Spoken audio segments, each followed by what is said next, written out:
Hi, I'm Josh, the founder of theaccountability.group, and hi, I'm Josh. I'm in recovery and I'm battling the diseases of addiction and mental health. Today we'll be doing some daily readings and playing a little bit of catch up as I drop all of the books that we'll be reading. Anyway, the first one that we'll be starting off with is the Daily Stoic, and today is August 23rd. It is your own self-interest. It's in your own self-interest. Therefore, explain why a wise person shouldn't get drunk, not with words, but by the facts of its ugliness and offensiveness. It's most easy to prove that so-called pleasures, when they go beyond proper measure, are but punishments. Seneca, Moral Letters. Is there a less effective technique to persuading people to do something than haranguing them? Is there anything that turns people off more than abstract notions? That's why the Stoics don't say, stop doing this, it's a sin. Instead they say, don't do it because it'll make you miserable.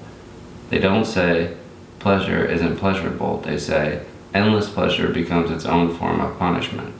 Their methods of persuasion hew the line in the 48 Laws of Power, appeal to people's self-interest, never to their mercy or gratitude. If you find yourself trying to persuade someone to change or do something differently, remember what an effective lever self-interest is. It's not that this or that is bad, it's that it's in their best interest to do it in a different way, and show them, don't moralize. And what happens when you apply this way of thinking to your own behavior? So this one is short, easy, and to the point, which I love. Experience I don't really need to get into. We've earned these chairs that we're in, but one of the things that the fellowships have taught me is very simple. The substances that I were using were poison, and I was allergic. It was an allergy. If I put it into my body the same way that someone was allergic to peanuts, let's say, for example, there would be a negative physical reaction. So it is in my best interest not to put certain substances into my body because it'll have lethal and catastrophic effects. It's as simple as that. So appealing to someone's best self-interest is, do you like staying alive?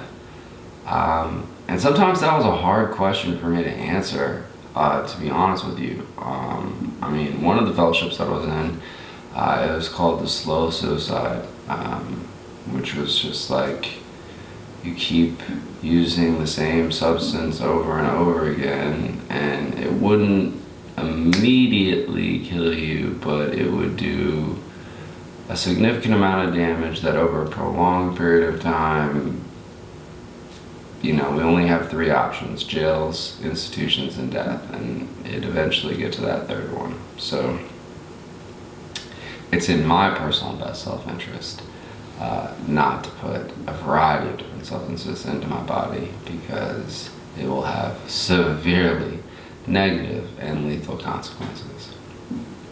That being said, I hope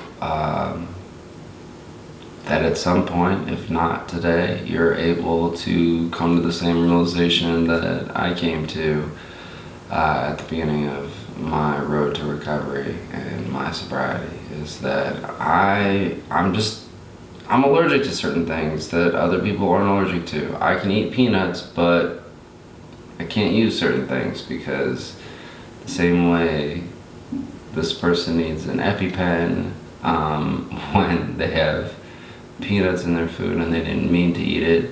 I need a rapid response team and an ambulance and a hospital if I'm lucky. So yeah, it's in my best self-interest to not partake in the various substances that were slowly but surely leading me to that third option of jails, institutions, and death. So that being said, please subscribe to our YouTube channel, watch our videos, like our videos, and please comment if you're new to any one of the fellowships or the programs, or you're early in your road to recovery or sobriety, or dealing with any issues regarding mental health. Please feel free to leave comments, ask questions, figure out what tools people used in their toolkit.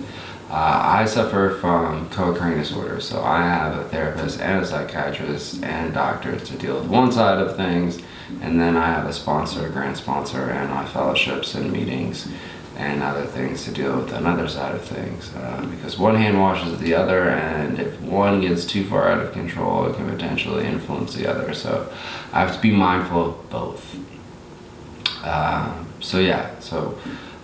You can also reach me on Twitter at @tagbuildinghope and on Instagram at @tagrecovery. That being said, I am Josh, the founder of the Accountability Group, and I am Josh in recovery and still vigilantly battling the diseases of addiction and mental health. Thank you.